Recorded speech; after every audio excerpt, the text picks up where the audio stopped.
ایک بھائی نیک تھا، ایک بھائی بڑا گنہگار تھا۔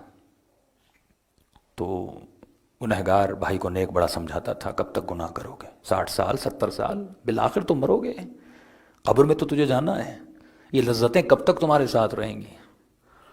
تو ایک دن اللہ نے اس کو ہدایت دی اور توفیق دی، اپنے نیک بھائی کے پاس آیا کہ میں توبہ کرنا چاہتا ہوں۔ اب رو کر کہنے لگا گناہ میں نے بڑے کیے، مجھے نہیں لگتا اللہ مجھے بخشے گا۔ کہ خبردار، لا تیأسوا من رحمت اللہ، اللہ کی رحمت سے مایوس نہ ہونا۔ کہ بھائی کیا کروں؟ کہ قرآن کا حکم ہے جب بھی گنہگار ہو توبہ کرنی ہے تو نبی کی قبر پہ جاؤ۔ کہتا بھائی اتنے پیسے نہیں کہ میں مدینے جاؤں رسول کی قبر پہ۔ کہ گھبراتا کیوں ہے؟ اسی نبی نے فرمایا اولنا محمد اوسطنا محمد آخرنا محمد، ہمارے کسی بھی محمد کی قبر پہ چلے جاؤ اللہ گناہوں کو بخش دیتا ہے۔ تو اس نے کہا بھائی کہاں چلیں؟ کہا چلو چلتے ہیں مشہد الرضا، امام رضا کے پاس چلتے ہیں۔ انہوں نے سامان سفر باندھا، پرانا زمانہ تھا۔ کہ یہ نیشاپور پہنچے ہی تھے تو اس کا جو گنہگار بھائی تھا وہ بیمار ہو گیا، شدید بیمار۔ اب رو کر کہنے لگا بھائی مجھے نہیں لگتا میں مشہد پہنچوں گا، مجھے نہیں لگتا میری توبہ قبول ہوگی۔ اس نے کہا اللہ کریم ہے، جب اس نے توفیق دی ہے مشہد جا رہے ہو تو گناہ بھی معاف کرے گا۔ اب کہتے ہیں جیسے صبح کا وقت تھا مشہد پہنچے، اس کے گنہگار بھائی کی روح پرواز کر گئی، مر گیا۔ نیک بھائی پریشان، ارے اتنی زحمتوں کے بعد امام کے پاس پہنچا لیکن معافی نہیں مانگ سکا۔ غسل دیا، کفن دیا، مولا کی زری کا طواف کروایا، جا کے دفن کیا۔ اس کا نیک بھائی کہتا ہے میں رات کو سو گیا، صبح کو میں نے خواب دیکھا کہ میرا بھائی بڑے نعمتوں میں ہے۔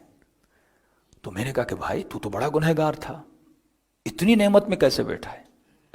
کہتا بھائی تو سچ کہتا تھا کہ موت بڑی سخت ہے، کہ جس طرح ریشمی کپڑے کو کانٹوں پہ رکھا جائے اور کھینچا جائے، معصوم کا فرمان ہے، اس طرح روح جب نکلتی ہے انسان کے بدن میں تکلیف ہوتی ہے۔ کہ تو نے سچ کہا تھا، جب روح نکل رہی تھی واقعاً اتنی تکلیف ہوئی تھی۔ کہ بھائی جب تو مجھے غسل دے رہا تھا وہ تیرے لیے پانی تھا پر میرے لیے آگ سے زیادہ گرم تھا۔ جب تم نے مجھے لکڑی کے صندوق میں رکھا وہ تیرے لیے لکڑی کا صندوق تھا پر میرے لیے آگ کا صندوق تھا، اور عذاب کے فرشتے مجھے گرز مار رہے تھے اور کہہ رہے تھے بدبخت نکل جا اس دنیا سے، کہ تم نے 60 سال اللہ کی نافرمانی کی، تم نے 60 سال اس کی دربار میں خطائیں کی اور گناہ کیے۔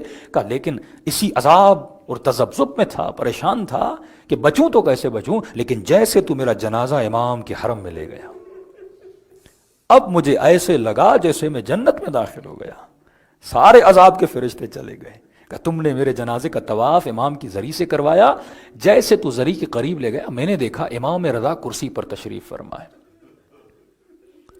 تو میں نے اپنے مولا کو سلام کیا، کہ امام نے جواب تو دیا لیکن اپنا منہ پھیر دیا۔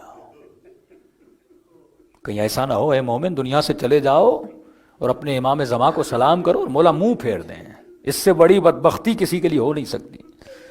کہ اب میں سمجھ گیا امام رضا مجھ سے ناراض ہیں۔ کہ اتنے میں جنازہ باہر نکلنے والا تھا، ایک سفید ریش بزرگ کھڑا تھا، اس نے کہا اے گنہگار خوش نہ ہونا کہ عذاب ختم ہو گیا، جیسے حرم سے باہر جاؤ گے پھر سے وہی عذاب ہوگا۔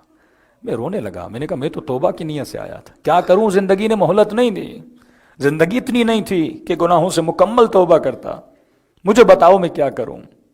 اس نے کہا ایک راستہ ہے، اگر اس پہ عمل کرو تو شاید امام رضا تمہاری شفاعت کر دیں۔